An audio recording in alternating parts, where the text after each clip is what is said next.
শিক্ষার্থী বন্ধুরা, অবশ্যই তোমরা ভালো আছো। দীর্ঘদিন ক্লাস বন্ধ থাকার পর পুনরায় আমরা অনলাইনে ক্লাস শুরু করতেছি। আমি এখন তোমাদের পঞ্চম শ্রেণীর ইসলাম শিক্ষা বিষয় থেকে পাঠদান শুরু করব। অধ্যায় হলো দ্বিতীয়। তোমরা খেয়াল করো যে আল্লাহ রাব্বুল আলামিন আমাদেরকে কেন সৃষ্টি করেছেন। অবশ্যই কোনো একটা কারণ আছে, উদ্দেশ্যবিহীন কোনো বিষয় হয় না। তা তোমরা জানো কেন আমাদেরকে সৃষ্টি করেছেন? নিশ্চয়ই তোমরা ক্লাস 4-এ পড়ে আসছো, চতুর্থ শ্রেণীতে পড়ে আসছো যে আল্লাহ রাব্বুল আলামিন কোরআনে ঘোষণা করছেন, ওমা খালাকতুল জিন্না ওয়াল ইনসা ইল্লা লিয়াবুদুন।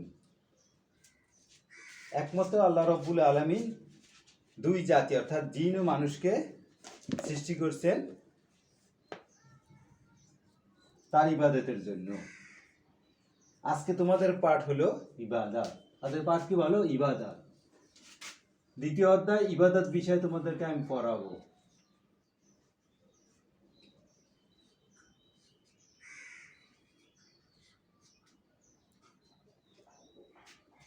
এবার সেই ইবাদতের বিষয়ে তোমাদেরকে আজকে পাঠদান শুরু করতেছি। খেয়াল করো, ইবাদত অর্থ কি? বন্দেগী করা, দাসত্ব করা ইত্যাদি। এই অধ্যায় শেষে তোমরা কি করতে পারবে, কি লিখতে পারবে, কি দেখাতে পারবে? খেয়াল করো, ইবাদতের পরিচয় দিতে পারবে। কি পারবে? ইবাদতের পরিচয় দিতে পারবে। 2, ইবাদতের গুরুত্ব বর্ণনা করতে পারবে। 3, ইবাদতের প্রয়োজনীয়তা বলতে পারবে। আর 4, আর কি করতে পারবে? ইবাদতের তাৎপর্য ব্যাখ্যা করতে পারবে। তাহলে এই বিষয়ে তোমরা আজকের পাঠ শেষে তোমরা এটা করতে পারবে।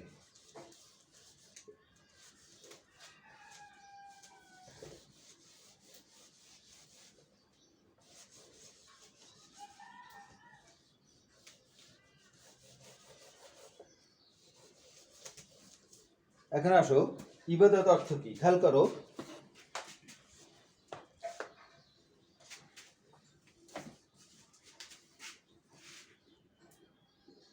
আল ইবাদাতু,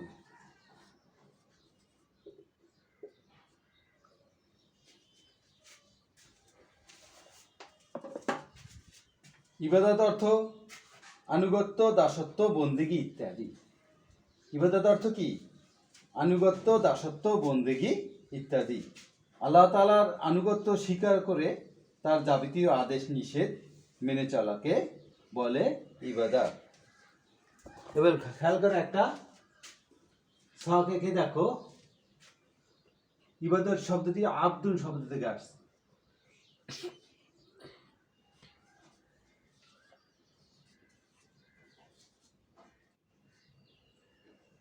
আব্দুন এর কয়েকটা অর্থ হতে পারে। খেয়াল করো,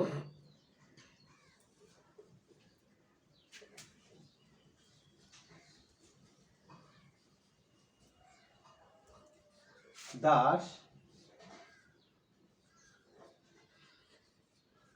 বান্দা,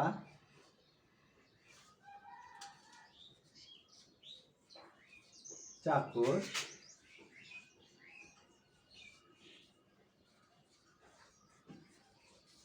গোলাম। কয়েকটি অর্থ হতে পারে। আব্দুন, ইবাদত শব্দটি কোথা থেকে আসছে বলো তো? আব্দুন শব্দ থেকে আসছে, অর্থাৎ দাস, বান্দা, চাকর, গোলাম। এই শব্দটি ইসিম মানে বিশেষ্য, অর্থাৎ এই শব্দটি কোনো কিছুর নামকে তোমরা জানো বিশেষ্য বলে, অর্থাৎ নাম। যেরকম দাস, বান্দা, চাকর, গোলাম। তো ইবাদত শব্দটি আব্দুল শব্দ থেকে আসছে। এখন যদি আমি ইবাদত শব্দটি, অর্থাৎ ইবাদত শব্দটি হলো ক্রিয়াবাচক শব্দ। ইবাদত শব্দটি কি শব্দ বলো তো? ক্রিয়াবাচক শব্দ। এখন যদি আমি এখান থেকে ইবাদতে রূপান্তরিত করতে চাই, তাহলে দেখো, এখানে দেখো ইবাদত অর্থ কি? দেখো, দাসত্ব। ইবাদত অর্থ কি? দাসত্ব,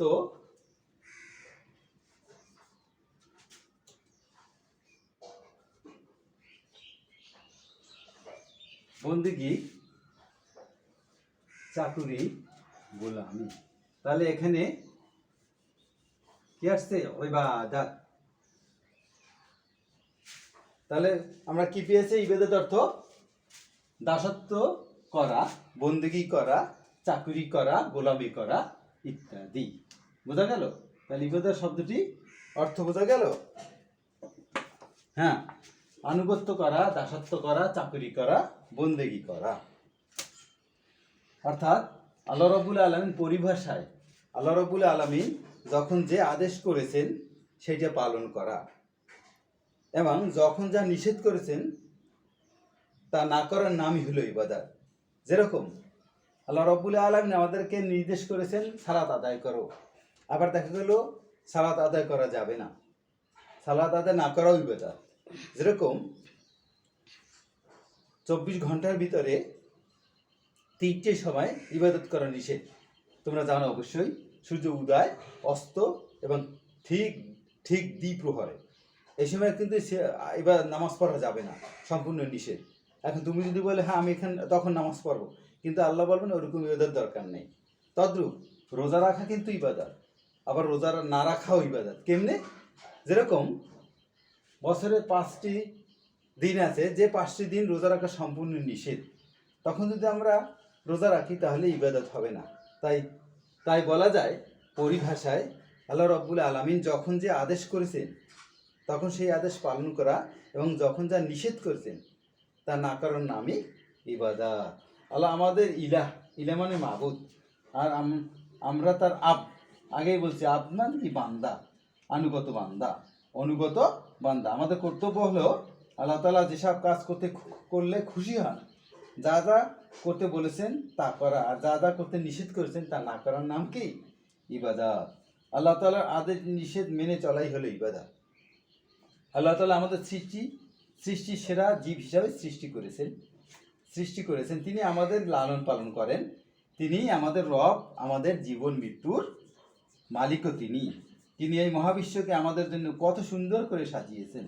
আসমান, জমিন, চাঁদ, সূর্য, ফল, ফসল, গাছপালা, নদী নালা, পাহাড় পর্বত সবকিছুই আমাদের জন্য সৃষ্টি করেছেন। তিনি সবকিছুকে আমাদের অনুগত করে দিয়েছেন, আর তিনি আমাদের সৃষ্টি করেছেন শুধু তার ইবাদতের জন্য। যেরকম আল্লাহ রাব্বুল আলামিন কোরআনে ঘোষণা করেছেন, ওয়ামা খলাকতুল জিন্না ওয়াল ইনসা ইল্লা লিয়াবুদুন, অর্থাৎ আমি জিন এবং মানব জাতিকে একমাত্র আমার ইবাদতের জন্যই সৃষ্টি করেছি।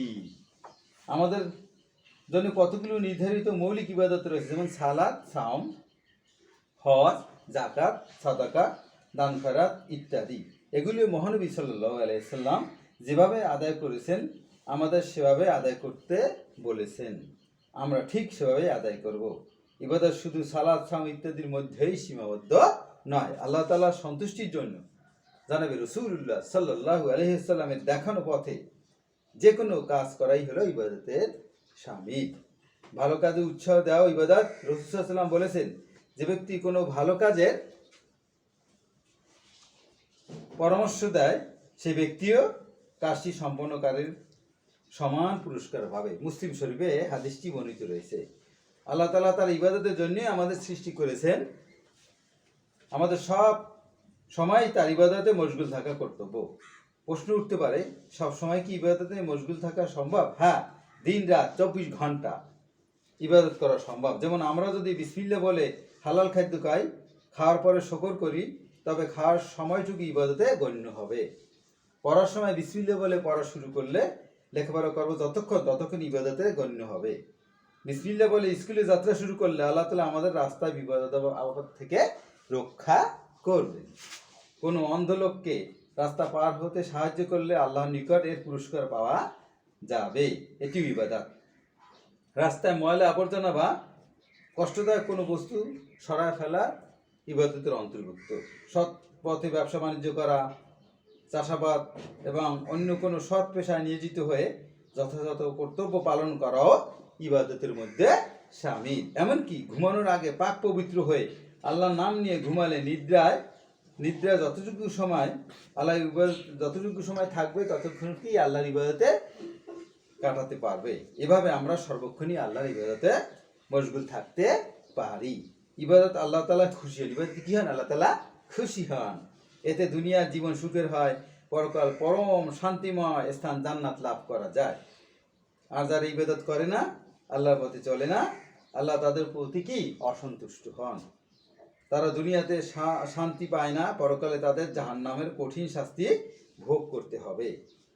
অতএব কি আমরা আন্তরিকভাবে আল্লাহ সন্তুষ্টি অর্জনের জন্য ইবাদত করব, কি আমাদের জীবন সর্বক্ষণে যাতে আল্লাহর ইবাদতে গণ্য হয় সেজন্য অব্যাহত চেষ্টা চালিয়ে যাব। এবার খেয়াল করো,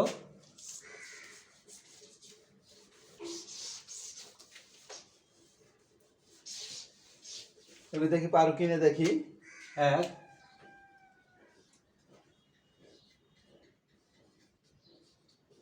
ইবাদত কাকে বলে? বলো দেখি পারো কিনা ইবাদত কাকে বলে? দুই, ইবাদতের অর্থ কি?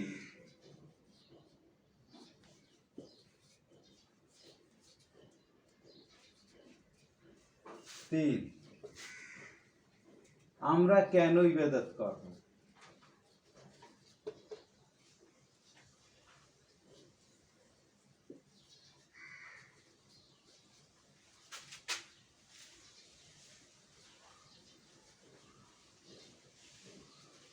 এই উত্তর তোমরা অবশ্যই পারবে। দেখো, ইবাদত কাকে বলে?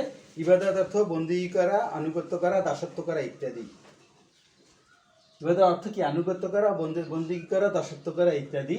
আর ইবাদত হলো আল্লাহ রাব্বুল আলামিন যখন যে আদেশ করেছেন তা পালন করা, যখন তা নিষেধ করেছেন তা বর্জন করার নামই ইবাদত। এবার খেয়াল করো, আমরা কেন ইবাদত করব, কি জন্য ইবাদত করবো, দরকার কি ইবাদত করার? অবশ্যই আল্লাহ রাব্বুল আলামিনের নির্দেশ যে আল্লাহ সন্তুষ্টি অর্জনের উদ্দেশ্যেই আমরা ইবাদত বন্দেগী করব।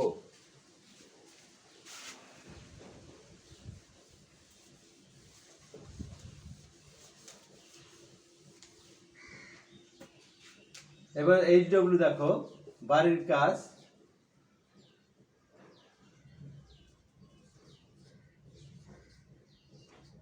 ইবাদত কাকে বলে?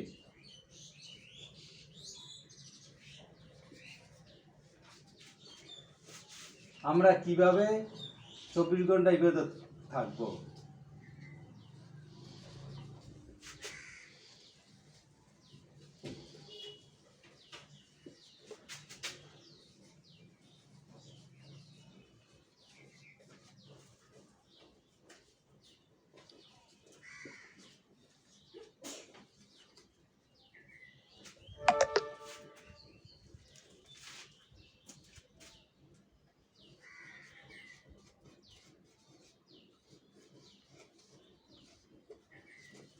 খেয়াল করো, এটা ক্লাস স্বাভাবিক হলে তোমরা এটা লিখে রাখবে, তা আমাকে দেখাবে।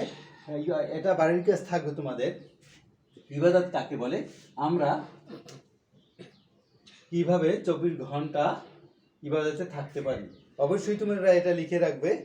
বাইরে তেমন একটা ঘোরাফেরা করবে না, কারণ করোনা চতুর্দিকে ছড়িয়ে পড়েছে। তাই তোমরা বাসায় থাকবে এবং এইটাকে লিখে রাখবে, এবং পরবর্তী যখন স্বাভাবিক হবে তখন তোমরা এখন স্বাভাবিক হবে তখন তোমরা এটা লিখে রাখবে। সবাই সুস্থ থাকো, ভালো থাকো, এই প্রত্যাশায় আজকের মতো আমার ক্লাস শেষ করছি। ওয়াখিরি দাওয়ানা আনিল হামদুলিল্লাহি রাব্বিল আলামিন।